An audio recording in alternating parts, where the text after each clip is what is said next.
Welcome to today's explainer. I want you to just take a deep breath, slow down for a second, and get ready to completely shift your perspective. Today, we're diving into this deeply profound, really contemplative piece by Oyoyomi Oladevid. It's called Soul is Your Friend, Search. And look, this isn't just some random list of questions. She has deliberately crafted this to disrupt how we view the world. We're going to unpack exactly how she uses these absolute mind-bending paradoxes to guide us on an internal journey. Okay, let's jump right in with the very first line of her work. Ever baked in a cold oven? I mean, it immediately stops you in your tracks, doesn't it? It's literally an impossible physical paradox. You simply cannot bake in a cold oven. So, we gotta ask ourselves, why on earth would she start her piece with such a jarring, kind of nonsensical question? Well, she's purposefully knocking us off balance here. She's prepping our minds to look way beyond the literal. And honestly, that brings us right to the core of her entire message. Her central thesis is woven right there into the title, Soul is Your Friend, Search. By making us navigate these paradoxes, these literally impossible scenarios she sets up, that is her proposed method for finding the soul. She's basically suggesting that the soul isn't found in the super obvious everyday logic of our routines, but actually in those spaces where logic completely breaks down. Section 1. Impossible Physical Realities. She actually spends a huge chunk of this piece manipulating these physical elements to totally disrupt our normal way of thinking. Take a look at how she contrasts these natural contradictions. On the left side, she asks if you've ever held a hot drop of rain. Rain is universally cooling and refreshing, right?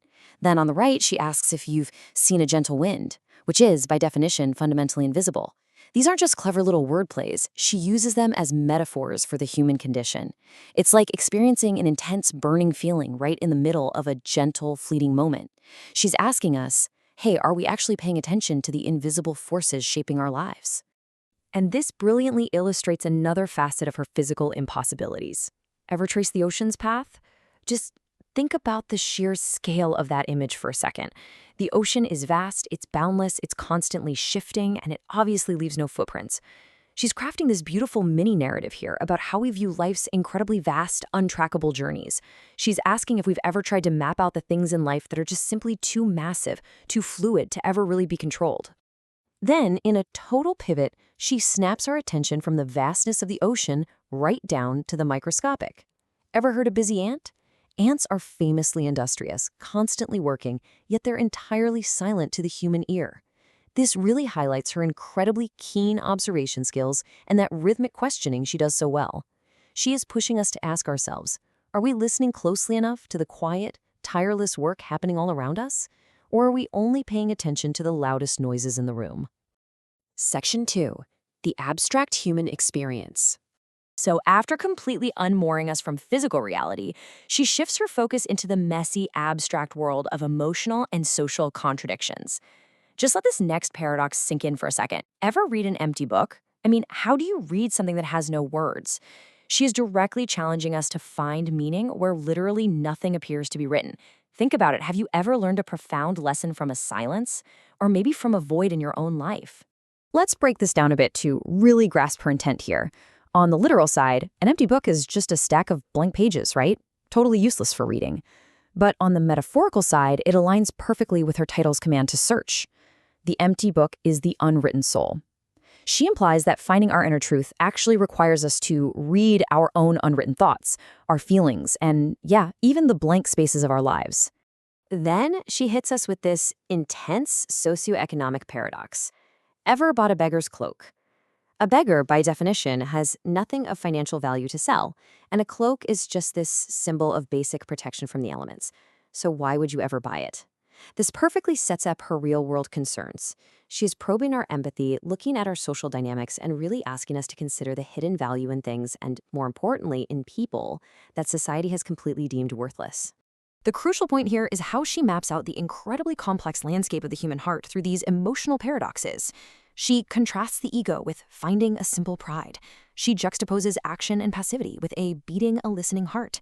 Greeting a doormat speaks to acknowledging the thoroughly ignored, while walking a lonely street speaks directly to feelings of isolation.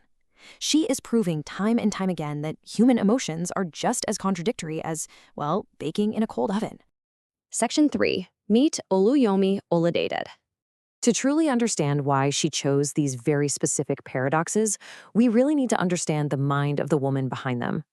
As we look at Oluyomi Oladevid's background, what stands out immediately is that she is a proudly Nigerian woman who fundamentally loves people.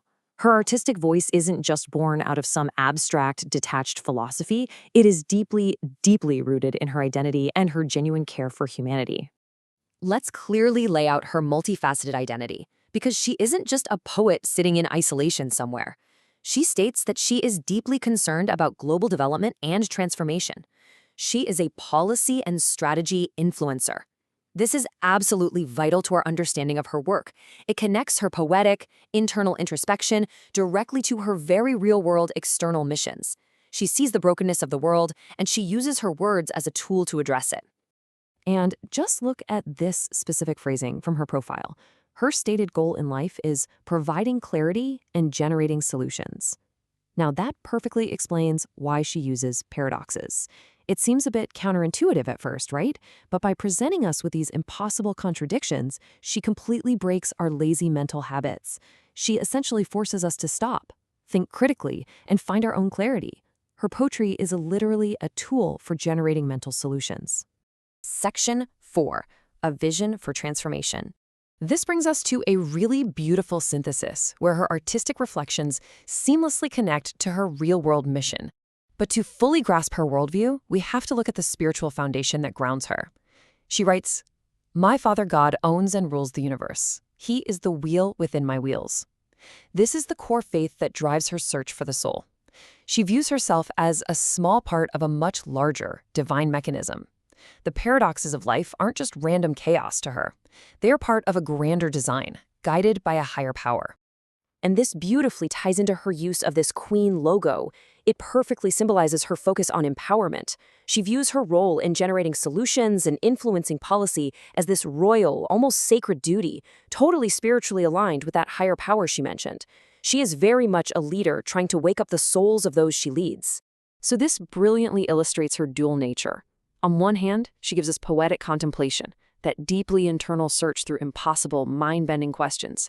And on the other hand, she engages in hard policy and strategy, the tangible, external solutions. She uses her poetic questioning to directly fuel a policy-driven, problem-solving mindset. Because, let's face it, you really can't fix a society if you haven't first searched your own soul. Let's return to one specific line from the poem, but let's look at it with this brand new context in mind.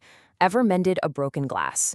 Now, earlier, we would have just looked at this as a physical impossibility, but knowing her fears focus on global development and generating solutions, we can actually interpret this as her ultimate metaphor. Mending broken glass is dangerous, it's painstaking, and honestly, it often seems totally impossible, just like trying to fix broken societal systems or heal a fractured world. Yet, it is exactly the kind of impossible, necessary work she was calling us to do. Oluyomi Oladevid doesn't want us to just sit back and read her words. She wants us to actively experience the paradox of living, to intentionally look for meaning in the empty books and the cold ovens of our own lives. So as we wrap up this explainer today, I'll leave you by echoing her profound challenge. Through all the noise, all the contradictions, and all the impossible realities of your own life, have you searched for your soul yet?